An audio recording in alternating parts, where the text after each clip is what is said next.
Good morning. Ako nga pala po, guys, ay nakatapos na pong maglaba. At maaga po akong nagising. Baka po biglang umulan. Inagahan ko yan, dami po kong labahin. Ang iba po nasa dagat, nung ko po siya isinampay. Yan, dinagdowny po ako kasi po hindi po siya matutuyo.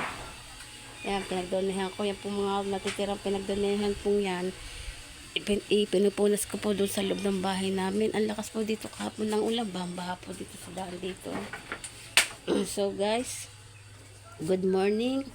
Good morning po sa inyong lahat. At ako po ay katapos ko po maglaba ay ako po ay nagluto na po ng aming pantanghalian. Ito po guys pang ulam namin. Oh. Yan, diba po? Masarap. Pansit. Nakasaing na din po ako guys. Oh. Kaya po talaga ako, pagka habang naglalaba ay nagluluto, naglilinis yan. Tinapay, piperito ka po siya guys.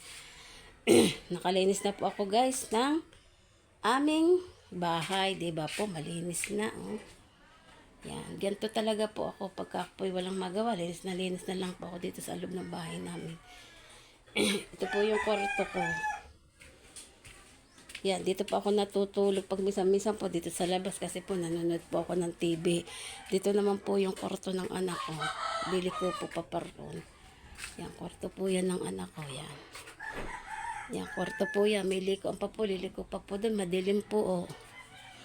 Ito po guys, bintana po namin pansamantala. Wala pa po yung bintana. Oh. Ganyan lang po yan. Kasi wala pong bulok na pala to eh. Oh.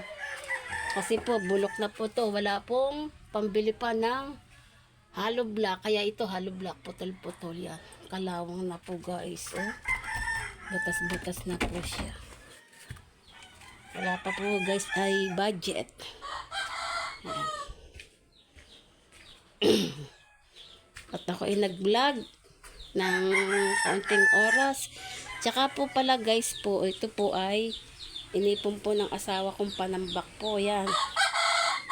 Panambak po yan. Ayan po ay tatambak po namin sa loob ng bahay.